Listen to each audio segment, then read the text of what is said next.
Don't Yeah. try to bribe it, don't Yeah. give it anything. Oh, my. I don't know why I brought this, I just feel like I can't not.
Hello, everyone. Hello.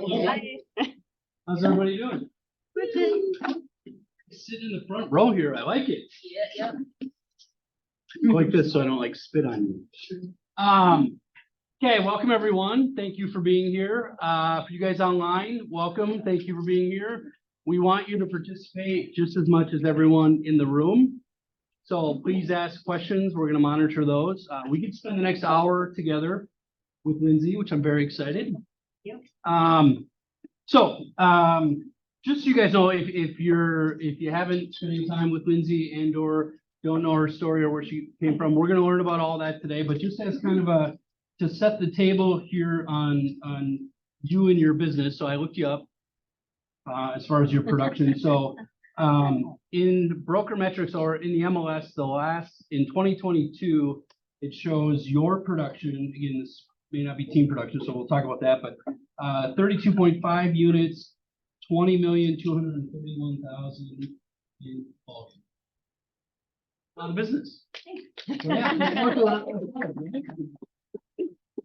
So, if this is your first time attending, this is a very informal setting. We want you to ask a lot of questions, and we're just going to dive in. So, thank you for your willingness to do this. Thank you for asking. Yeah. I've never seen one of these. Well, there you go. Now you're going to show up every month because you're just going to love it. So, all right. So, let's just start off by getting to know you a little bit. So, tell us where you grew up, what you did before getting into real estate, and a little bit about you on the personal side. I grew up in Champlin. My parents still live in the house that I grew up in. I wanted them to move about 15 years ago. And then once I had a daughter and my parents have a pool, I then asked them to not move for like 20 more years. That became our destination cabin when we did those moments. Place to go to. And I grew up most waking minutes dancing.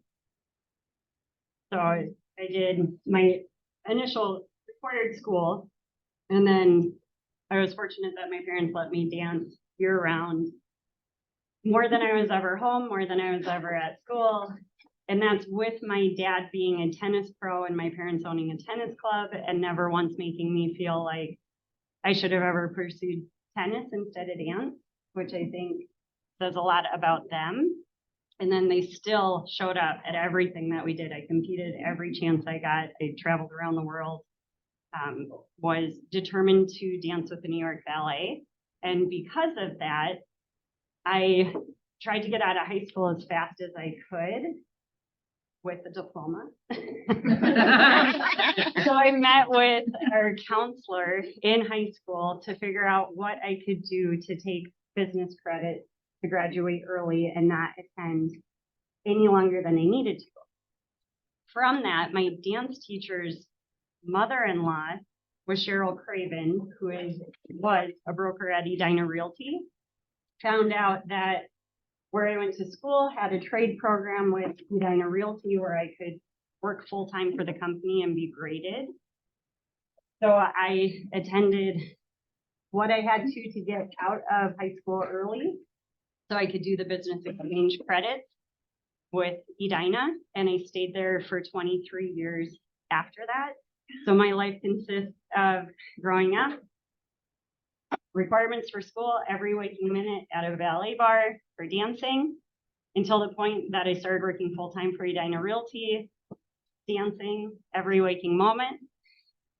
Then my house was robbed, and it's okay. It was robbed twice. So I had moved out, still dancing, still working at the brokerage. And from that, I became nervous, and I'm not a nervous person. So I started taking yoga. Realized shortly into yoga that I was breathing again and didn't feel like everywhere I went, somebody was watching. Like, felt better. And so I transitioned quickly from all dedication given to dance into yoga, which was much healthier for my body, my mind. Dance is a place where it's either feast or famine. You're an artist. It's not healthy. It's an entertaining atmosphere. So yoga being the exact opposite of that, that's where I mean the break-in was not bad. nobody was hurt, and then became pretty invested in yoga. And while I was there, I was working so with Edina Realty, I worked for the company for 3 years as their listing and sales coordinator. This is through high school. So I'm still going back to growing up. Which And I'm- office somewhere up there? We were originally Park West, and then in 2011, we merged with City Lakes, and they became City Lakes. So I worked, Off of Excelsior by Yum. we used to be the West End, and then that was demoed because it was condemned. The bathroom leaked into the main floor vending machine. Oh, the West End, when I see it now, has a very different foundation. It is very much so, it's way more improved. I worked for the company, and then I got my real estate license. I wasn't sure what I was going to do with it, but it was the next natural progression. I was interested in working with the company, licensed, and for the legal department, they had positions where you weren't an attorney, but you had to have a license. So I applied for that position and got it. And when Alan Burke, who's an agent who basically raised me from high school through marriage, through divorce, through me becoming a mom, from that, he found out and asked if I would come work for him full-time instead of leaving to go to 6800 corporate, which was fantastic. Another great, if you've worked with Alan before, any person who I've met who has worked with him but doesn't know him and who knows him says that he's one of the classiest, nicest, most responsive agents to work with. So Alan kind of raised me in real estate. And then Alan started mentoring Matt Lill. And Matt came into the industry as a young agent doing very well. And Alan said Matt and I needed to meet and work together. So then we started a team. I started working for Matt. I always said for, he said with. You appreciate that. And then went into a point where Matt was like, I've never met someone who's so strict with their schedule. And that was because I had a baby. And so I knew that with the real estate hours, I was going to be very protective of the time that I had off. And worked for Matt up until the point that I realized I needed to switch back to the agent role. It made a lot more sense. I was on the wrong side of the equation for the thankfully amount of business that I was able to bring in through our community, and went full-time selling 5 years ago on the team that we had created. And let's see. So what did I skip over? So just for context, when did you actually get licensed? What year was that? I believe it was 2002. Oh, so we've been licensed 21 years. But I didn't use it as an active selling agent until 5 years ago. Okay. So I got my license, applied for the legal position, got that position, agreed to work for Alan as a licensed assistant, not using my license, but being able to work with contracts and his clients in that capacity. And then the market crashed and he kept me on full time, which was also incredible. And then the market came back and we hit the ground running again. But yeah, so then. So 5 years ago, we started selling. It's good. I think it was 5. Okay. Cool. And how did it go? Great. I wasn't sure. So there's this perception that I've heard from a lot, and you too. When I was very protective when I was at the yoga studio to not mention real estate. And people are fascinated with and obsessed with real estate, a phenomenal industry. And people would come up and ask, I know you do something with real estate. Can we talk about it? And I would say, not here, not the appropriate place for that. But if you want to meet, I can tell you more about what I do, who we work with, and go from there. So a majority of the work that we do within our network in one fashion or another stems from that community. So very supportive group of people, and they're really, really good to me. So there is a perception of I was a single mom who taught yoga part-time, and I worked more than full-time in real estate, and I taught quite a bit for what that schedule was, and I had my daughter. So I'd go places and people would think stay-at-home mom part-time. I'd be like, my eyeballs are bleeding from the pace that we're running at. And I say that lovingly because I'm super grateful for the amount of work we've been able to do over the last 23 years. But that was something that when I renewed my license and decided to sell, I needed to figure out how can I approach and let people know that I am an active selling agent. I'm not an assistant. I'm not a stay-at-home mom. More power to both of those completely. Love and appreciate both roles. That's not the life that I've ever been living. So to be able to come out and make that announcement was figuring out, do I join and work with Matt? I met with a couple of brokerages, not even brokers, just other agents in the industry where Matt and I were figuring out for about 6 months, how do we team up? What does that look like? What's the best way to accomplish this? So when I commit to something, I commit wholeheartedly. And it can take me weeks or months or years to come to that decision, but I don't say yes quickly and I don't say no quickly either. I want to fully be on board when I say yes, which even when Harry reached out in July and said, hey, can we do this interview? I was like, can we talk about the fall? And like, yes. And I was like, I want to do it. I want to say yes. I don't know what I'm saying yes to. Here we are. How much time can we get between now and then? So it was a really good transition. I can't thank the clients and people who we work with enough because without them, we wouldn't be doing what we're doing.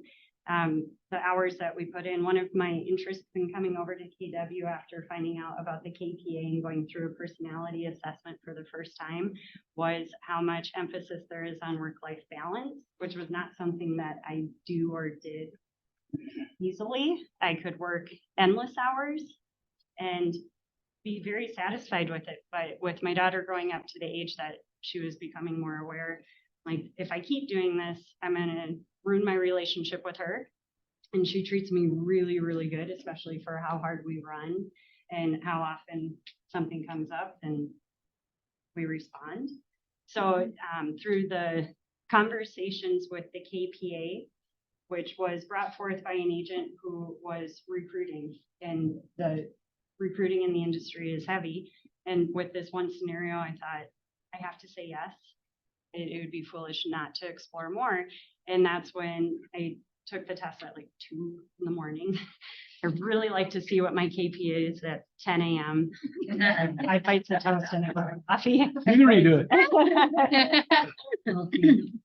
But then that was a conversation that was completely new to me. And I have a ton of respect and appreciation. I'm thankful that I was able to leave the brokerage I had been at for that long on such good terms.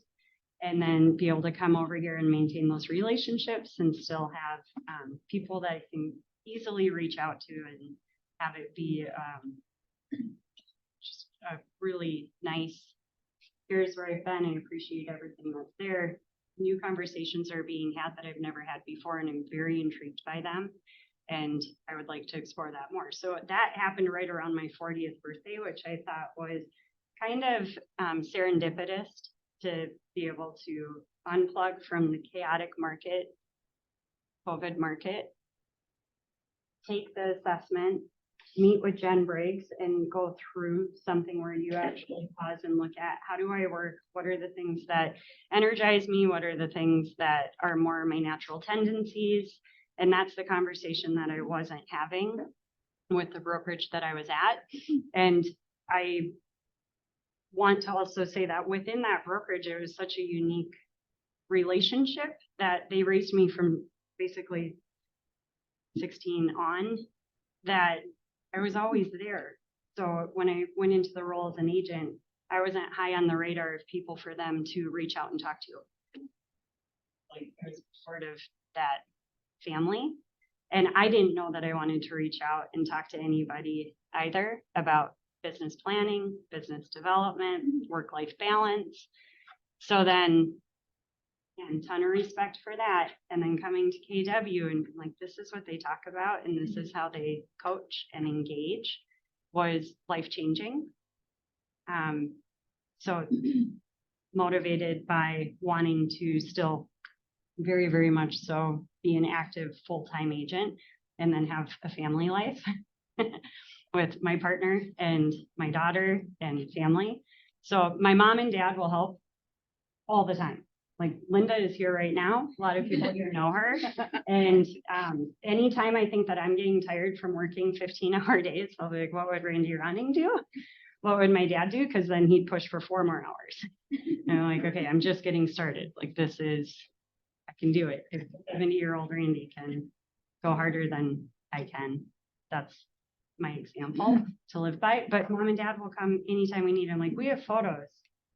We need to leaf blow, debris cleanup, move furniture, empty out garages, anything like that's so for when it comes down to what the makeup of what the team looks like now. I'm here as an independent agent. Chad Spoolman is my business partner. Chad is not licensed, previously was licensed. He's also my ex-husband and the dad of our daughter, Betty, who is 12. So Chad comes in as a business partner and goes on all appointments with me to meet with sellers and manages our pre-list punch list. We provide a scope of work to every client, potential client that we meet with and say, if you want to sell your house as is, here's the market analysis. If you want to invest this amount of money, here is the next bracket of what you could potentially sell for. If you would like to do a full investment in your home and have the capacity to really maximize your equity, here's the scope of work for that. And from that, we put together a spreadsheet and it says, we recommend this contractor, here's their estimate, this contract, here's that. So Chad manages the pre-list, punch list, scope of work with our clients. And then Chad had been working with me with conversations with buyers when we came over here, but then now we put him fully into the pre-list punch list, and Mark Johnson agreed to come on and do some work with me for buyer agent side a few months ago when we're starting to run and need to be at 3 places at the same time. And Mark had showed up with super positive energy. I was like, how would you feel about working with me with these clients? And we see how it goes. And time goes by really fast. So we're still working through what does that look like and how does the formation of possible team growth look? And then Mary Irene came over from City Lakes, Keller Williams, and we worked together at Edina Realty City Lakes. And at Edina, Mary Irene was my go-to open house agent. Like the way that she hosts opens is exceptional. It's everything I want to do as a listing agent, but she does it. She'll visit the farmer's market, she'll go to the coffee shop, she'll do explore what is this community, what does it have to offer, what are the houses on the market, here are 10 signs set out, here are balloons, can I door knock, the works. So then Mary Irene was at City Lake or Lakes, Minneapolis Lakes, thank you. And recently came over to Edina, and when she was here, she was like, what can I do? What do you need? And I was like, how much can you attach to my hip? And we figure it out and develop our team. So it's a work in progress right now. I'm super appreciative for Mark, Mary Irene, my mom, my partner, David, much to his dismay, is also working with me on marketing. David has an extensive career and background in advertising, and he's very patient with me in knowing that I am very particular about detail, and it doesn't mean that that detail is trendy or what is on point for current times, but he puts up with me. We've set an arrangement where there are off hours that we don't discuss business at home, and the hours where we do. And then there's a whiteboard where every time I have an idea, I can write it on the whiteboard in his office at home, and then we talk about it so that it doesn't interfere with our relationship. So these are skills I'm learning from Keller Williams environment, I think. He's also super patient with knowing that my priority is my daughter. And that comes with an open door policy with everyone in any extension of any family somewhat related to us, and me working with my ex-husband.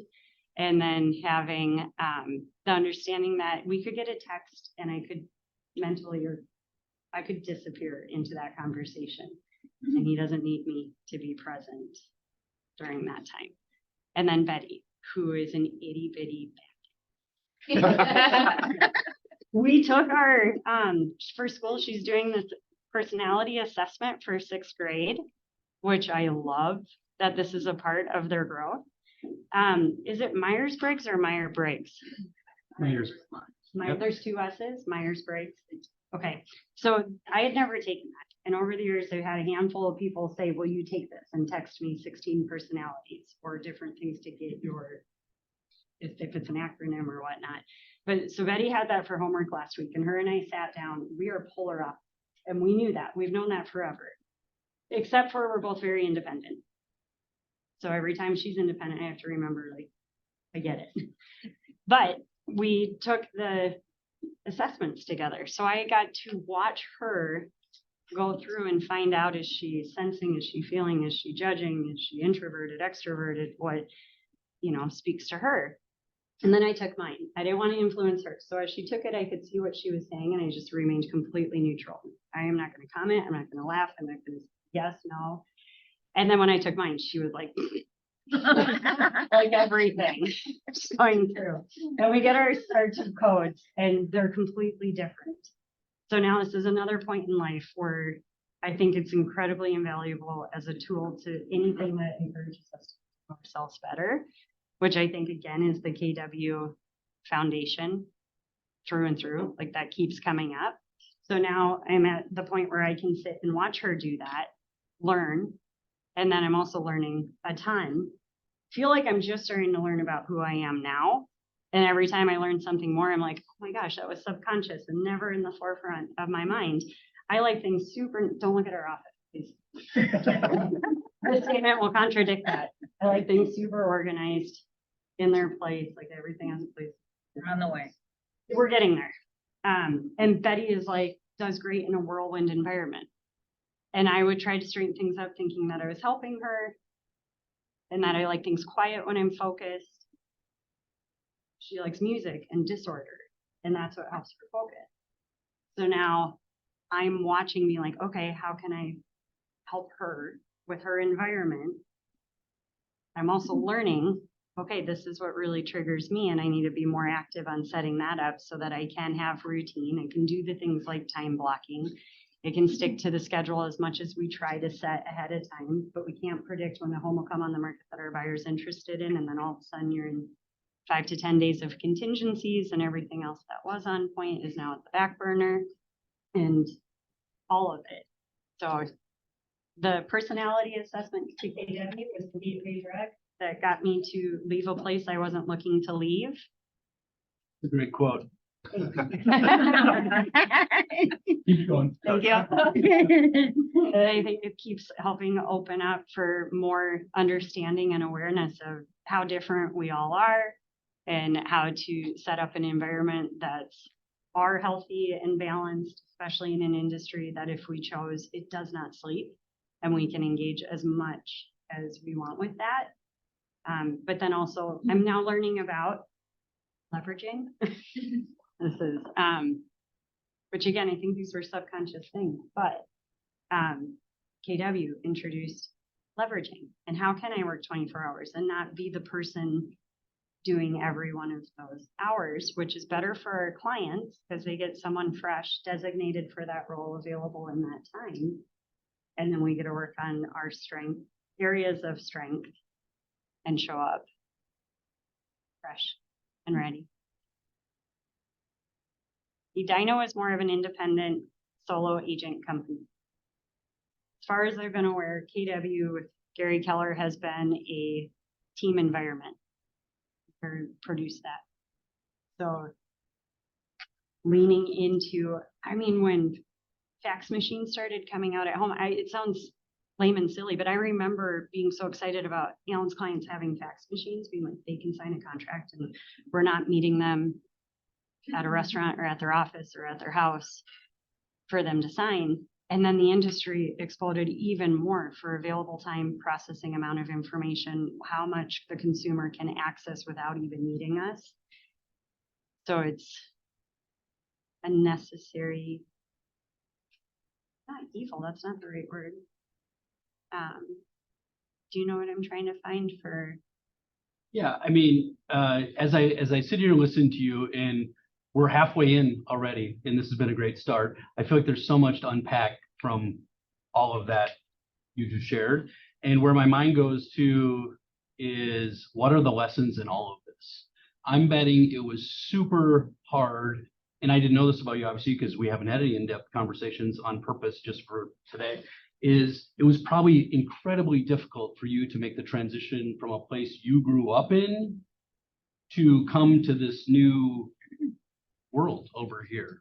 Can you share a little bit about making that decision? And clearly what it's done for you just mentally has been pretty cool based on what you said. But how incredibly challenging was that? And again, with all due respect to that company, I mean, they're, incredible, of course, in their own way, but just so different. Yeah. So I met with Jake for, I don't know if it was 1 or 2 months weekly, and I asked him to come to my house, and I wanted to ask questions, every question I could think of. And it's kind of like therapy. I would go in and the therapist would talk with you, and I'd be like, I feel like I should be able to answer that question point blank, but it'd take me a week to process and have an aha moment. So I could then come back to like, oh, the super basic question, what do you want in life? Like that, you have a little more clarity around it. So Jake was super patient and when he was coming over, the reason I asked to meet there, kept saying, come into the office, see the space. I love the team that I was on, still talk to them weekly. Brent's here from the team that I worked with. He's my work husband. So there was a lot of preparation in the dialogue where Jake had to be someone who I felt comfortable with being able to openly talk about types of change, which is also very similar to different but similar to what our clients are going through. Even if they're choosing to move, which most are, not always, it's change. And so things get shuffled around and it gets uncomfortable and vulnerable and a different type of exhaustion or fatigue. So it was a great, reminder again of what change feels like in a supported environment where I felt like I could trust that Jake would meet with me and answer questions, not knowing if I was going to come over or not, and be patient enough while I asked him, I want to be able to talk with Matt before anyone else on the planet even mentions it, because even with the best intentions, rumors spread quickly, and I wanted to know what decision I was making before I made it and had someone else or Edina come and start to talk with me. Realty, not KW. And so he respected that. And through those conversations, there were a number of moments where he said it's going to get uncomfortable. And he continues to say that. And the uncomfort is the opportunity for growth. So I went into that knowing we're going to essentially take the system that I have in place right now that has a lot of room for improvement on time and efficiency, and dump it all upside down, shuffle it around, and then try to put things back in a new place. And so that's still happening right now. And the uncomfortable parts, every time it comes up, I breathe into it and realize like this is that moment of hopefully growth and change that I willingly invited. So it wasn't hard, it wasn't challenging, and it was also at the same time a whole new challenge, but in a positive light. And again, having the support structure with a home environment that understood what I was doing. And by changing one little thing and then 1,000 more little things, it's not my MO, it's not my normal. So patience with that. And then having very, very open conversations with Betty. She's probably the first person I talked to, even before mom, which I talked to her about everything. I'm an only child and we are attached at the hips. So that was saying, here's what I need from support at home. Here are the changes I'm about to make. These are the way that things could show up. And even to the 411, I committed to doing yoga at home for 10 minutes, 4 times a week.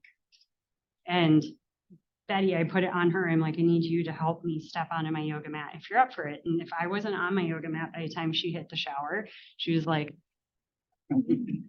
yoga mom. Like, okay. So change was real, uncomfortable moments, all from a place that's positive. Like even yesterday, we were running around staging a home before the photographer got there. Mary Irene got into the weeds. She couldn't have asked for more for the way that she showed up. And you're just kind of not kind of, you are actually sweaty. It's disgusting. And running, and we have storage lockers, we stage houses with our own inventory, minimal, not extensive. We're running back and forth from the storage lockers to finish the final stuff. And I had the thought, so once a week, we have a group of friends to our house and we do, instead of a book club, a yoga practice in our basement. Super committed group. From the 11 years that I taught, there was a core group out of about 60 to 100 people that did not miss a class. And so I reached out to them during COVID and said, if we all agree after the vaccine was out, if we all agree that for any reason we don't feel healthier, well, we don't show up. And if your question, I mean, if it even crosses your mind, do not come to the class. And so we meet Monday night and we take turns teaching. I teach most of them. I didn't want to teach any of them, but it was getting harder to try schedule a teacher. And I was like, I'm just going to do it. I'll be there. And it's such a great environment because when you go in, that's my reminder every week to kind of self-talk and think, what am I going to say out loud during that class? So yesterday was the reminder of running through the storage lockers, trying to move quicker than is legally allowed on the roads. Be like, we have this one precious life to live. How do we remind ourselves that today is a gift? And that became a thing. So we have a thread and I'll send out a mantra for the practice of the week. And so that yoga class is the thing that would be so much easier to not do every week, schedule wise. Do you know how many contract deadlines for offer deadlines land on Monday at 7 p.m. for listings that came on the market Friday? I'm like, when those happen, I don't teach and I step out of the practice and then I step back in. And half the people there or more have been clients, so they understand. And the others are just very close friends. So that set the tone of setting a mantra of every week. What is the thing? The week before it was, I think, be the reason someone smiles today, which is about to come out on matchboxes that we're marketing. I know it's not super advisable to send fire matches, sharp objects to your clients as a gift. So I love matches and pocket knives.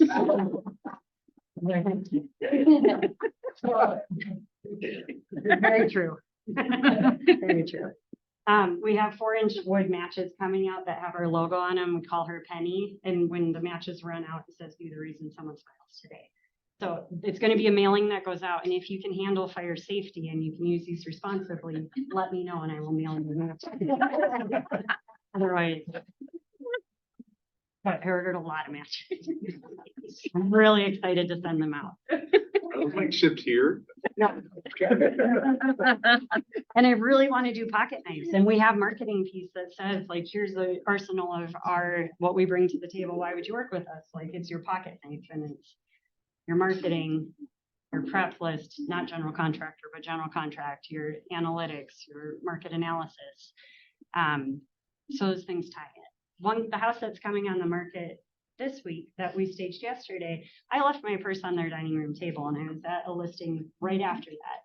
And I called my mom and I'm like, I left my purse on their dining room table. Can you go pick it up in Lowry Hill and bring it to Linden Hills? And she was like, sure. So she showed up and the seller answers the door, who we aren't working with yet. And when she's like, can I keep any cash I found in the purse since she left this here? And my mom was like, no, but there's a pocket knife there. I get a message from the seller. She's like, I want your pocket knife. Her closing gift is going to be a pocket knife with Penny embroidered or etched on it. Yeah. I segued there a lot. So let's just pause a second, take a drink. You've been talking a lot.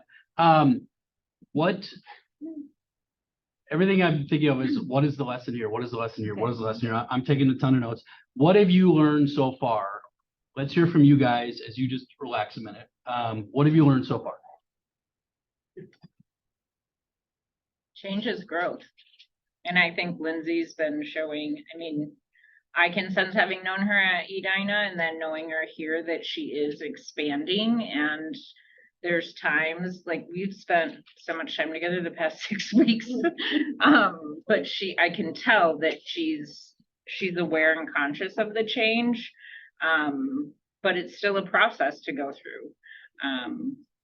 To add to that, I worked with Lindsay at Edina Realty, And I always tried to make her sit down and be like, we need to focus on this. We need to focus on business plans. We need to focus on X, Y, and Z.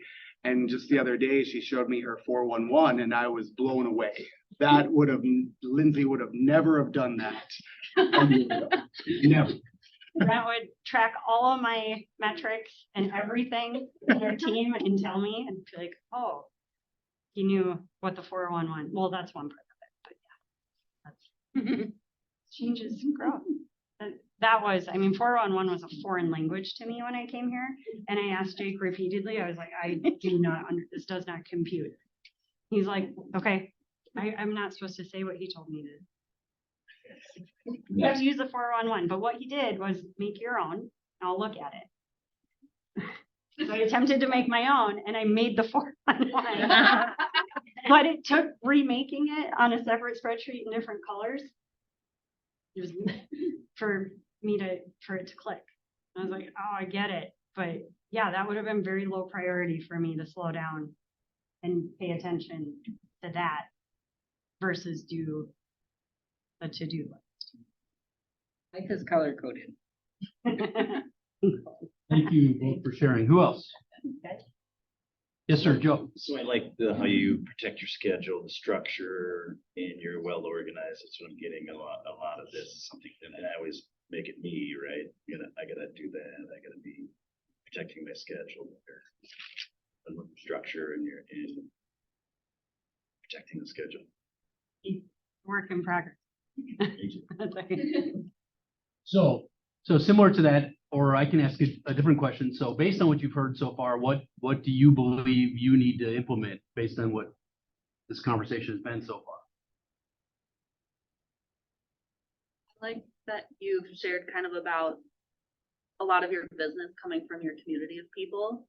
Because I think you hear a lot of times in the trainings and open houses and door knocking and all these other great ways to lead generate. But I think it's kind of refreshing to hear from someone that it sounds like built their business almost from this kind of organic love for yoga and like community. But then I'm sure there's hustle within that as well. But I just appreciated that aspect. Yeah. Born leads through the community that we know and participate in. So just to be clear, that community has to do with the yoga that you've done and teaching and Yeah, expands from there. that's probably the biggest part of it. But even within that community, there are a number of people from past lives of dance who also migrated to yoga, tennis, school, real estate. So that community, I would put the yoga community headline over it. But within there, there's a lot of already different subcultures. So like-minded gathering, I think. So to Randy's question, to take that a step further, and I don't know what you're going to say, so we'll see how this goes. But so if I'm in that community, because you and I danced together, back in the day, and I now come to yoga, aside from being present with you at yoga, do you have systems in place for me to hear from you, letting me know that you're a real estate resource? I'm painfully cautious about not advertising to that group. Okay. So that's a work in progress right now, where that community, I think, did definitely organically grow.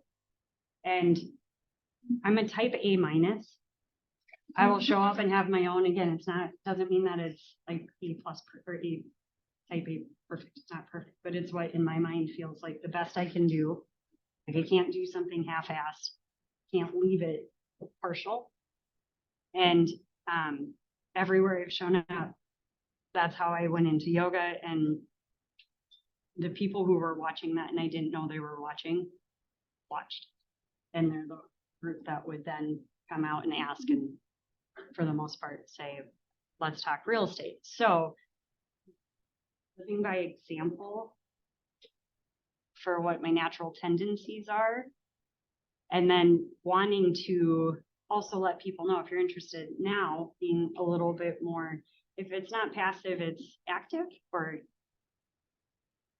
So I'm trying to be very cautious that everything that I put out is something that adds value and is not junk. And when I say junk, I love making things and sending stuff out. So the plan that I didn't realize was an actual business plan, because I didn't sit down to evaluate what are the tasks that I do year round or monthly or weekly, the 411.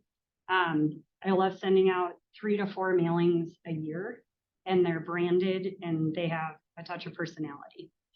And I want it to be stuff that isn't disposable landfill junk. It's something that I'm trying to replace every item in a junk drawer with a penny branded item. So then, For example, tape measures, I sent out tape measures, and for Valentine's Day had a image from Adobe stock that said, how do I measure my gratitude for you? And said on the backside, like, it's immeasurable. And yeah, I had to say something else, but it would only 75% of our clients would have loved it. 25 would have. What was one we did before that? I have umbrellas for every showing we go to, push button pink umbrellas with penny on them. And if it's raining, windy, or snowing, we stand outside, because we don't talk inside the house about our terms or motivation. Right. You stand out with a penny umbrella. And that's again something where when it rains, people will send pictures of their pink umbrella and be like, I get by with the help of a penny, or they text, like it just keeps. So they're using them. The next one's nail files, because I got one at Pride that I loved. And I was like, oh, this goes, yes. So we're going to send out just nail files, and I haven't figured out what we're filing into place yet. But also, this is something when I worked for Alan, he sent out mailings 3 to 4 a year, and he'd come up with this like idea, and then we, like a fun statement. And this is me mirroring subconsciously what he did.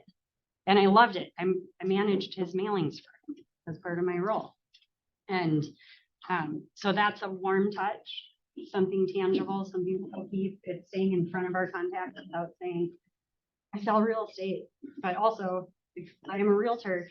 We had a client last week refer us to someone on a plane, and a past client. He sent me a text, sent this woman all your info. Here's our website. So we're trying to politely train our clients that we never want our number shared. We want their number. That's something I've always done. Like it will help us. It will help them for us to contact them. And put it on their to-do list, put it on ours. And so he is, a great past client, and I had these blankets branded from Faribault that have penny on them, and it's the Hams Beer Bear, Land of the Sky Blue Waters. Is that the right order of words? And so I wrapped it up in a penny duffel bag, and I set it on his doorstep, and I put like a huge thank you for referring me. I was very selective in the words that I used to say, I am in real estate, and I appreciate that you're a friend and a part of the community. And then you took it one step further, and you introduced me to someone in my profession as a real estate agent. Appreciate you as a friend, supporting my business as a professional. And then they started rapid fire texting, like, oh, we have this new wool blanket. And things like that constantly. All the time. Craig, and then go ahead, Craig. So if you were time blocking for lead generation for 2 hours, what would you do? I would probably do 15 minutes. So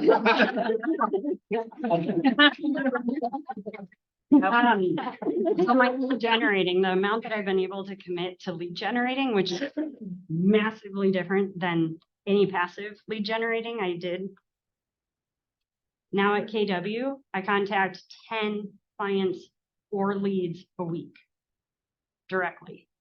And that's so now my goal for the year, based off of what my business plan was, I think was like 210 contacts or something. And I'm at like 370 because I just put them, I have a running Google Doc.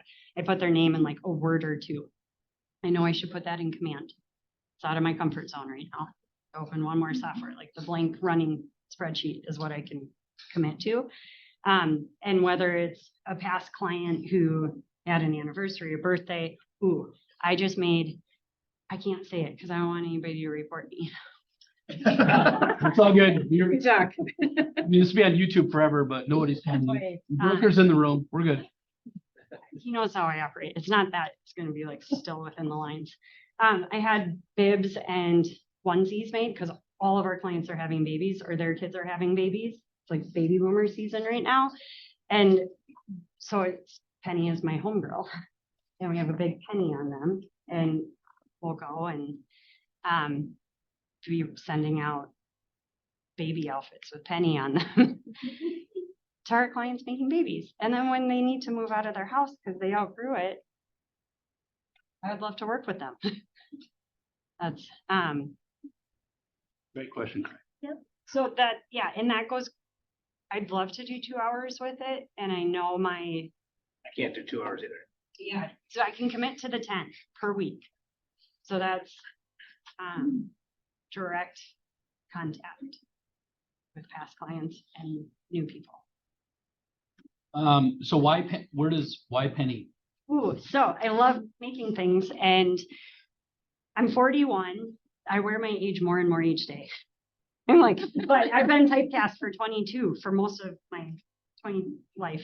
And so when Matt and I would go into appointments, we were often at the position of he's younger than me. And it would be, we're like, oh, it's ageism. We have to show up and present that we've been in the industry this long. Here's where we show up for everything, how we work, and not look like kids doing it. So I contacted, because David introduced me, I was like, who can make a logo that I can put on everything and have a ton of fun with? James Martin, Baby Giant out of the UK, is a graphic designer.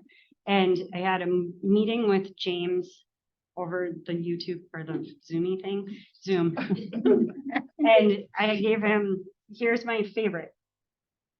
I would like you to make a logo that doesn't look like a 6 or 5 year old girl, but my favorite logo is the Morton Salt Girl 1968. It's a little girl. Said, can you mash her up with Audrey Hepburn, Mary Tyler Moore, and Wonder Woman? I'm painfully picky. People who know me and they're so patient with me. So this. He sent one drawing and I immediately fell in love with it. So Penny is, and he's like, what color? And I was like, pink. It's like, nobody's answered that question that quickly before. Penny. So she's in a power stance for Wonder Woman. She's barefoot for Wonder Woman. She's in Audrey Hepburn inspired clothes. She's the Morton Salt Girl, but a sophisticated woman like Mary Tyler Moore working in the news station as a woman anchor.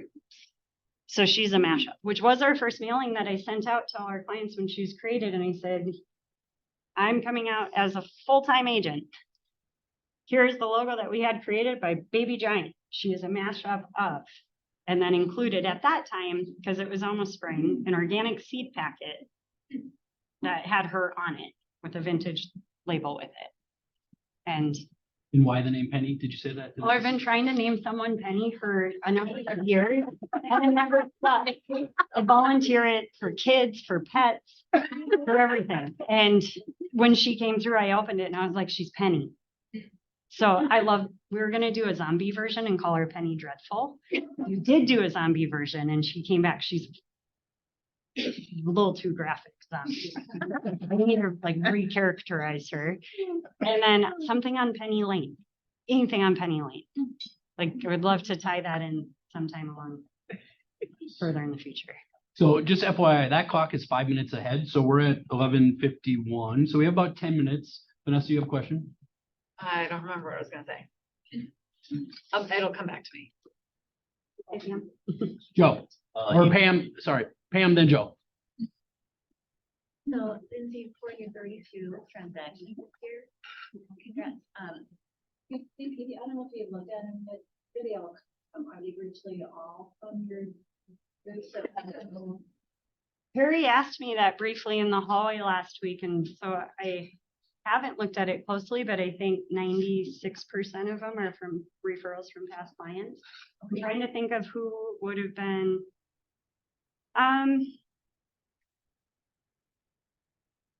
Some of them stem further back from open houses where I met them at opens, but then they became clients and have done repeat business.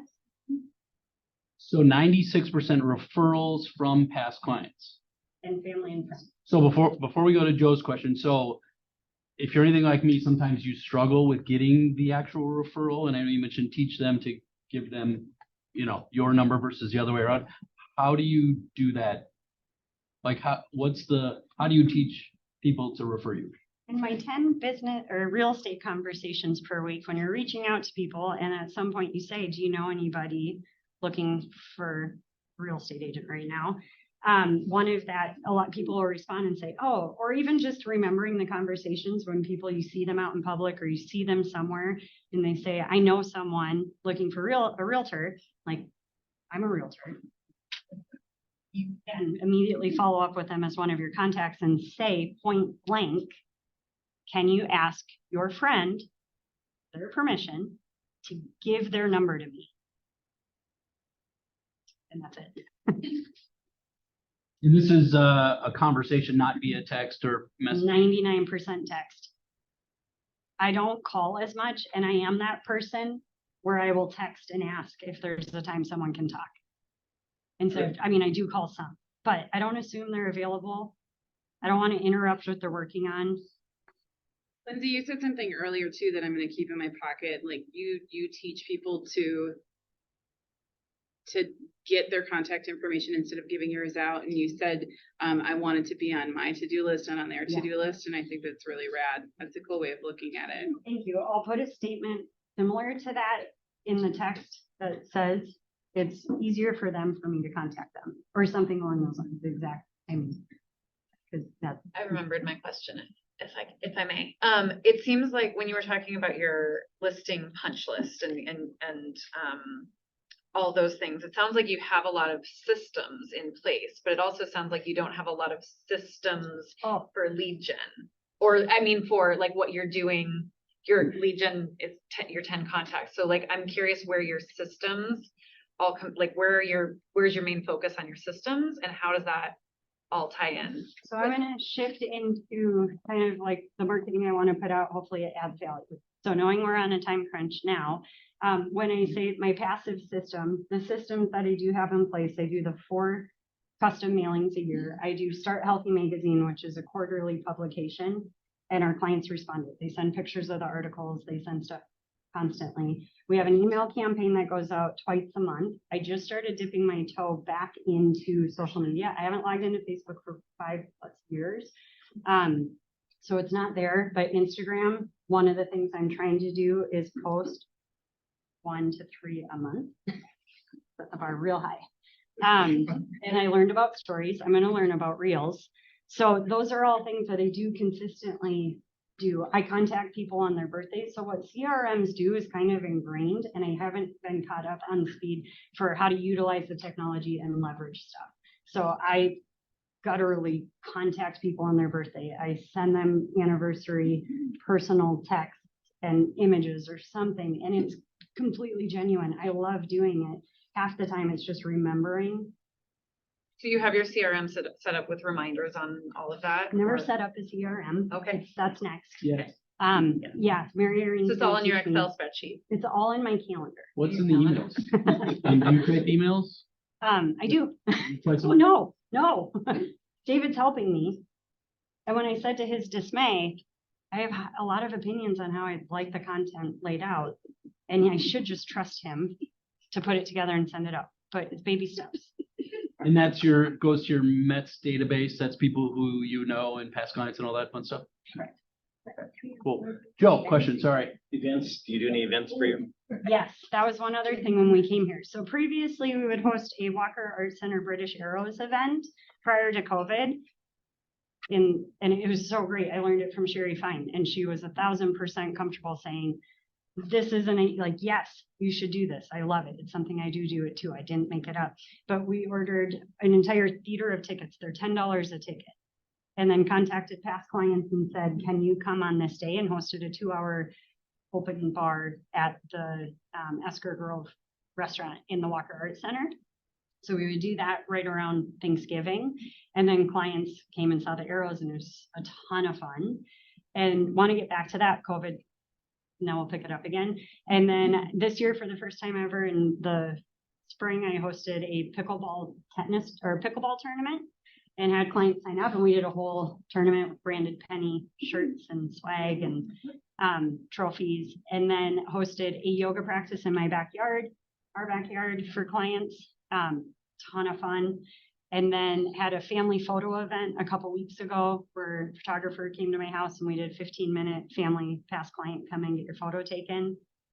This is the first year and that was part of my 411. They put that What's your biggest challenge? on. Squirrel. I'm not a squirrel. I mean, I am, but I'm not. My biggest challenge is when Mary Irene said it, I think really well in the way I needed to hear it. She was like, you have so much information in here. You're not utilizing technology. I want to lean into Command and CRM. I would have so much fun having smart plans set up, customized, and know that so I love contacting people, love staying in touch. There are clients I want to reach out to all the time, be like, can we get a beer? Like, oh, but when do we get the beer? Can I stop by? Like, I need to leverage technology more. I need to get out of the fax paper era. What, as we close here, and we got a couple minutes, so we can take a couple more questions, but, what advice would you give based on your journey, either personally or professionally, to all of us sitting? Operate from a seat of gratitude. Reminder to do all things from a place of love. Make sure that to the best of your ability, you can show up from a place that is authentic, that is offering things that you can commit to and follow up on. Doing as much as we can to slow down and breathe, because the industry happens so fast, we can get caught up in that. The more you can get grounded and let yourself be the place where you get to be organized, confident, comfortable, the resource for your clients while they turn their worlds upside down, that you're not that person for them. One thing that has created the whatever this is the things that I have on the 1,000 punch list pre-listing checklist is trying to answer questions before a client would ever ask them. You never want a client to come out and ask, when are we doing this? When did that happen? What do we need for this? Want to give more information to them before they even ever know to think of it. All things from love. Seriously, like my one mantra, so divorced, super grateful for the way the divorce went. My mantra after the divorce was chill the out. It was just it grounded me. That was literally what I said for a year, just because it's changed. And it went as peacefully as I could have ever asked for. The next year, my mantra switched to all things from a space of love. And when I get into a place where something feels tight or challenging, that statement comes to mind. Right now, John Prine is my go-to everything for energy. If I get in the car, it soothes my soul. So we have 4 minutes. And he's a musician who passed away during COVID. Prine? Prine, John. So finding your things that help you stay grounded, grateful, enthusiastic. So, I think I can say on behalf of everyone in our office, we are really grateful you were with us. Thank you. I would love to sit here a year from now and have this discussion as we watch your growth beside you. And I can tell you on behalf of everyone, we are here to help you. And I know you're here to help each and every one of us, and you are definitely in the right place. Thank you. Thank you for having me. Thank you for the warm introduction to the office. Super grateful for the new family. Awesome. Thank you all. Appreciate you being here.